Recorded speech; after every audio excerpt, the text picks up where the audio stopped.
안녕하세요. 드림웨이브 지저스 스토리 약속의 시작 미취학 강의를 맡은 윤슬기입니다.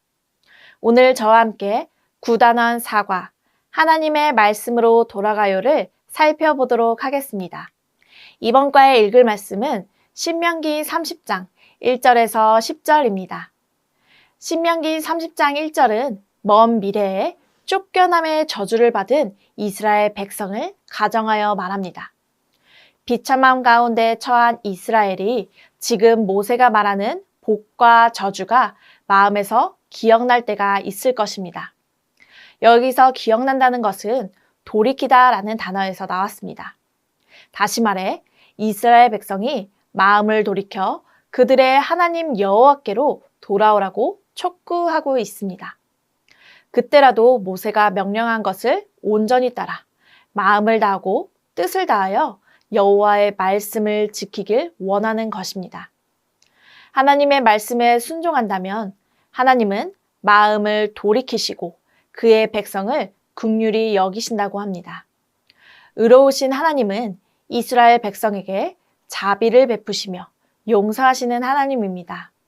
그렇기 때문에 그들이 다시 말씀을 듣고 순종할 때 이방 나라의 포로가 되어 있는 이스라엘 백성을 돌아오게 하실 것입니다. 그리고 다시 그 땅을 차지하게 하실 것이며 선을 행하사 조상들보다 더 번성하게 하실 것입니다.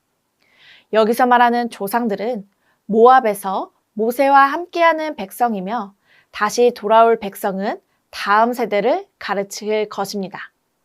실제로 이스라엘은 아수르와 바벨론에 멸망당한 후 포로가 되어 흩어졌으나 세 차례의 포로 귀환 과정을 통해 다시 돌아왔습니다. 그리고 이전보다 풍성한 은혜들을 누릴 수 있었습니다. 모세는 하나님이 이스라엘 백성의 마음에 할례를 베푸실 것이라 말합니다. 마음의 할례는 외적인 표시로 하나님의 존재의 변화를 의미합니다. 이는 하나님이 하시는 일로서 6절의 말씀이 이루어지게 하십니다. 다시 말해 하나님께 돌아오는 자는 하나님이 그 마음을 새롭게 하시어 온 마음과 뜻으로 하나님을 사랑할 수 있습니다.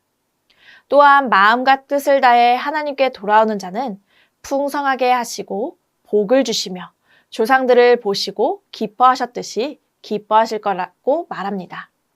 하나님의 백성은 하나님의 말씀으로 돌아갈 때 복을 받습니다. 이러한 말씀을 통해서 우리가 오늘 기억해야 하는 원포인트는 하나님의 말씀으로 돌아가요입니다. 저와 함께 외울 말씀을 읽어볼까요? 오라 우리가 여호와께 돌아가자. 여호와께서 우리를 찢으셨으나 도로 낫게 하실 것이요. 우리를 치셨으나 싸매어 주실 것임이라. 아멘. 하나님께 돌아오는 자는 복을 받을 줄 믿습니다. 아멘. 오늘 이러한 내용을 효과적으로 가르치기 위하여 우리는 세 가지 학습 목표를 기억해야 합니다. 인지적으로는 하나님은 다시 돌아오는 사람을 불쌍히 여기시는 것을 아는 것입니다. 하나님께 돌아오는 자는 더욱더 온 마음과 뜻으로 하나님을 사랑할 수 있습니다. 감성적으로는 하나님의 말씀으로 돌아오면 받아주실 것을 믿는 것입니다. 행동적으로는 하나님의 말씀으로 다시 돌아오는 삶을 사는 것입니다. 이번 과에서 우리가 다루는 교리는 긍휼입니다. 하나님은 백성이 범죄하고 징계를 받아 흩어졌다 하더라도 회개하고 돌아오면 다시 긍휼을 베푸시고 회복시켜 주신다고 약속하셨습니다. 하나님의 긍휼은 회개하는 자를 향한 깊은 자비로 다시 하나님의 백성으로 회복되게 하시는 은혜의 표현입니다. 죄를 멀리하고 말씀으로 돌아가는 자에게 하나님은 마음을 새롭게 하시고 복을 더하십니다. 이 긍휼은 병덕스러운 감정이 아니라 언약 백성을 향한 신실한 사랑의 성품에서 흘러오는 것입니다. 성도는 하나님의 긍휼을 신뢰하며 날마다 회개와 순종의 삶으로 돌아가야 합니다. 이제 이러한 학습 목표와 교리의 내용을 기억하시면서 어린이들을 가르치기 위하여 웨이브 학습 구조에 맞추어 교재의 내용을 소개해 드리도록 하겠습니다. 웰컴 활동의 제목은 여행을 가본 적이 있나요?입니다. 어린이들에게 제목과 같이 질문하여 대화를 나누어 봅니다. 어린이들의 말을 들으면 다녀온 곳도 다르고 갔다 온 날도 다른 것을 알 수 있습니다. 그런데 한 가지 공통점이 있습니다. 그것은 무엇일까요? 바로 여행을 갔다가 다시 돌아왔다는 것입니다. 여행을 아무리 멀리 오래 가더라도 결국 모두 집으로 돌아오게 되어 있습니다. 여행뿐 아니라 어린이집을 갔다 와서도 교회를 갔다가도 다시 집으로 돌아가게 됩니다.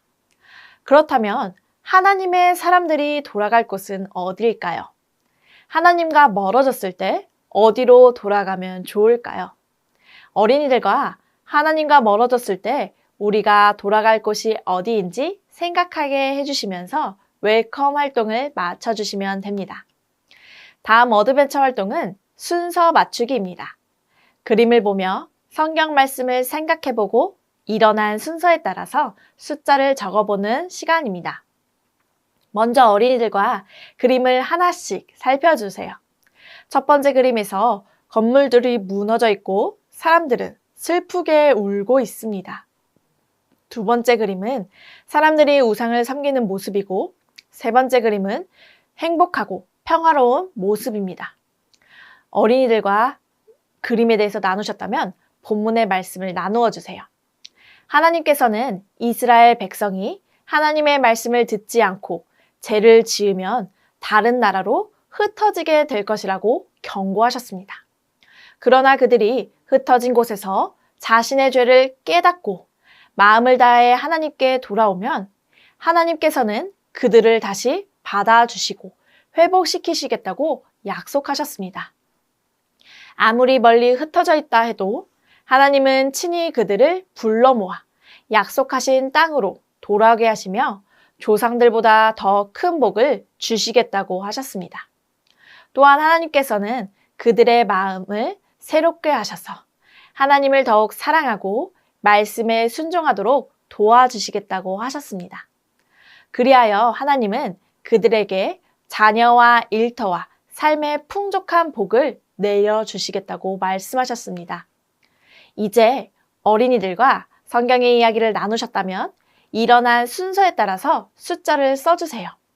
이스라엘 백성이 하나님을 떠난 모습인 두 번째 그림이 1번, 이스라엘 백성이 하나님께 용서를 구하는 첫 번째 그림이 2번, 다시 돌아온 백성을 하나님이 다시 받아주시는 모습인 세 번째 그림이 3번입니다. 이렇게 어린이들에게 하나님은 하나님과 멀어졌지만 하나님께 다시 돌아오는 백성을 받아주신다는 말씀을 정리해 주시면 됩니다. 이어지는 밸류에서는 우리도 하나님께 다시 돌아가기로 다짐해보는 시간을 갖습니다. 하나님은 우리가 말씀을 듣고 따르면 우리를 용서해 주시겠다고 하셨습니다. 우리를 불쌍히 여기시는 하나님께 돌아가야 하는 것을 기억하면서 말씀으로 돌아가는 부메랑 만들기를 진행해 보겠습니다. 이를 위해서는 부록 공과 자료와 색연필, 풀이 필요합니다. 다 준비하셨다면 활동 방법에 따라서 말씀으로 돌아가는 부메랑을 만들어 보도록 합니다. 다 만든 뒤에 친구들과 함께 부메랑을 날려봅니다. 부메랑을 날릴 때 어린이들에게 하나님의 말씀으로 다시 돌아가요 라고 외쳐보도록 합니다. 그리고 멀리 갔다가 다시 돌아오는 부메랑처럼 우리가 하나님과도 멀어졌더라도 다시 하나님께로 돌아가도록 그렇게 격려해 주시면서 밸류 활동을 마무리해 주시면 됩니다. 그리고 마지막으로 어린이들이 기도하며 결단할 수 있도록 인커러지 활동으로 넘어가 보겠습니다. 어린이들이 따라 말할 수 있도록 천천히 읽어주세요. 다 함께 기도문을 읽어볼까요? 하나님, 하나님께 돌아오는 저를 불쌍히 여겨 용서해 주세요. 결단문도 읽겠습니다. 언제나 하나님의 말씀으로 돌아갈래요. 이러한 기도와 다짐을 한 아이들을 격려해 주시면서 공과를 마무리해 주시면 감사하겠습니다. 이것으로 9단원 사과, 하나님의 말씀으로 돌아가요. 지침서 강의를 마치도록 하겠습니다. 감사합니다.